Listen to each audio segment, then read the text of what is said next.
नमस्कार विद्यार्थियों। हमारा राजस्थान का इतिहास चल रहा था और राजस्थान के इतिहास में हम पढ़ रहे थे मेवाड़ का गुहिल वंश। अभी तक हमने जो राजस्थान का इतिहास है उसमें राज सिंह जी जो थे वहां तक पढ़ लिया था। आज का जो हमारा टॉपिक होने वाला है वो होगा महाराणा जयसिंह। ठीक है, महाराणा जयसिंह के बारे में हम पढ़ेंगे। 1680 से 1698 तक इनका शासनकाल रहा है। जो इनके टाइम पे जो मेन जो चीजें हैं वो देखिए, इनके द्वारा जयसमंद जो झील है वो उसका निर्माण करवाया था। और कहाँ पे करवाया था? गोमती नदी पे। ठीक है। अब इनके बाद महाराणा अमर सिंह सेकंड आते हैं। देखिए, महाराणा अमर सिंह फर्स्ट तो हमने देखा था, महाराणा प्रताप के पुत्र थे, और ये है महाराणा अमर सिंह सेकंड। ठीक है। इन्होंने अपनी जो पुत्री थी उसका विवाह जयपुर के जो शासक थे जयसिंह उनके साथ करवाया था और नाम था चंद्रकावरी। ठीक है। अब इसके बाद संग्राम सिंह सेकंड आते हैं। 1710 से 34 इनका टाइम पीरियड रहता है और इनके द्वारा जो सहेलियों की बाड़ी है उदयपुर में उसका निर्माण करवाया था। सहेलियों की बाड़ी बनवाई गई थी इनके द्वारा। ठीक है। इसके बाद हम देखेंगे जगत सिंह सेकंड। ठीक है, 1734 से 1778। देखिए, इनकी अध्यक्षता में जो मेन चीज, बहुत सी बार क्वेश्चन आता है इसका, हुल्डा सम्मेलन का। ठीक है। इनकी अध्यक्षता में 17 जुलाई 1734 को हुल्डा सम्मेलन हुआ था, जो कहाँ पे है? भीलवाड़ा। देखो क्या हुआ कि जो राजस्थान है उसमें मराठा और जो विदेशी ताकत है उनकी बहुत ज्यादा वो इंटरफेयर करने लग गए थे यहाँ के इंटरनल मामलों में। आंतरिक मसलों पर बहुत ज्यादा इंटरफेयर करने लग गए थे। जैसे कोई भी चीज हो, जैसे राजगद्दी, राज्याभिषेक वगैरह का मामला हो, तो मराठा और बाकी के जो और भी जो कंपनियां थी वो इंटरफेयर करने लग गई थी। तो राजस्थान के जो शासक थे जैसे जयसिंह हो गए या जो जगत सिंह जी थे, इन्होंने क्या किया, एक जगह पे सम्मेलन बुलाया भीलवाड़ा के हुल्डा नामक स्थान पे 17 जुलाई 1734 को। और ये निर्णय लिया कि हम आपस में एक दूसरे की मदद करेंगे। अगर कोई हम अपने ऊपर अटैक करता है तो हम सभी मिलकर उसका विरोध करेंगे। लेकिन बाद में क्या हुआ कि अपनी अपनी हितों की पूर्ति के लिए इन्होंने ये जो सम्मेलन है ज्यादा समय तक चल नहीं पाया। तो आगे देखिए, इनके द्वारा जगत निवास महल का निर्माण करवाया गया था पिछोला जेल में। हाँ, ये याद रखना, अध्यक्षता की गई थी इनके द्वारा। ठीक है, ये बहुत बार क्वेश्चन आता है हुल्डा सम्मेलन। जग निवास महलों का इनके द्वारा निर्माण करवाया था छोला जेल में। आगे देखिए, महाराणा भीम सिंह 1778 से 1828। कृष्णा कुमारी विवाद आपने सुना ही होगा। क्या होता है कि जो जो मेवाड़ के शासक भीम सिंह जी थे, भीम सिंह थे।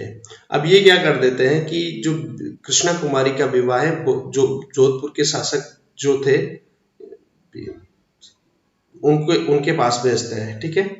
अब पर क्या होता है कि उनकी मृत्यु हो जाती है। उनकी मृत्यु होने के बाद क्या हुआ है कि जो ये जो है जोधपुर की जगह कहाँ भेज देते हैं? जयपुर भेज देते हैं। अब पहले तो जोधपुर भेजा, अब क्या होता है?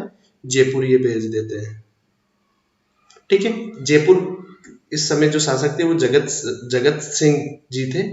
ठीक है। लेकिन क्या होता है कि जो जोधपुर के नए शासक थे मान सिंह जी, वो नाराज हो जाते हैं। क्या बोलते हैं जोधपुर के शासक कि ऐसे कैसे जा सकता है, हम भी तो अभी जिंदा है। तो इस तरीके से ये नाराज हो जाते हैं और फिर इनके बीच होता है गिंगोली का युद्ध। ठीक है।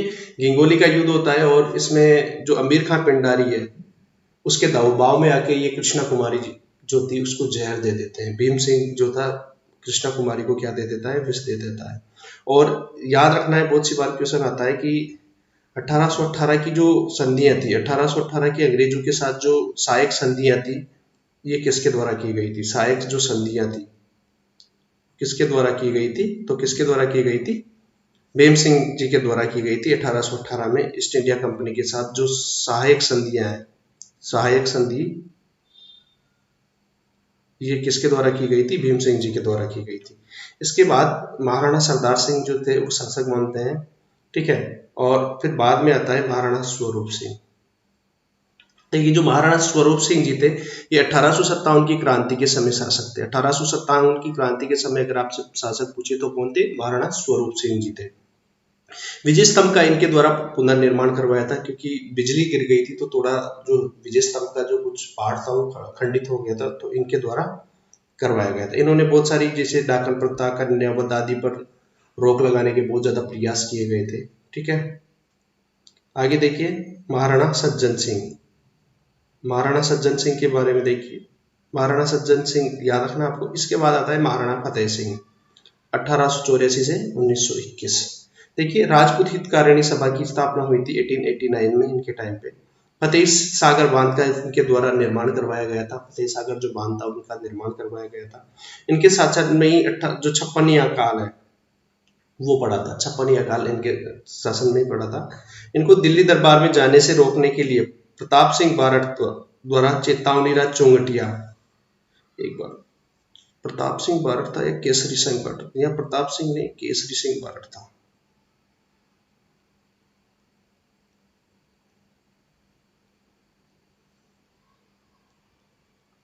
केसरी सिंह बारठ द्वारा क्या लिखा गया था? चेतावनीराज चोंगटिया लिखा गया था। ठीक है, याद रखना ये कि दिल्ली दरबार में जाने से रोकने के लिए चेतावनीराज चोंगटिया किसके द्वारा लिखा गया था? केसरी सिंह बारठ के द्वारा लिखा गया था। और कब लिखा?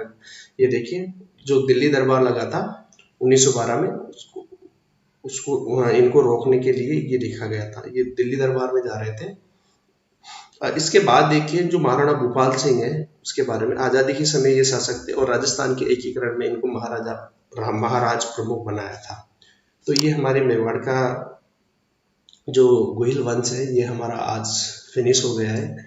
आई थिंक आपको अच्छा लगा हो। अगर आपको अच्छा लगा तो लाइक शेयर और सब्सक्राइब जरूर करें। Thank you.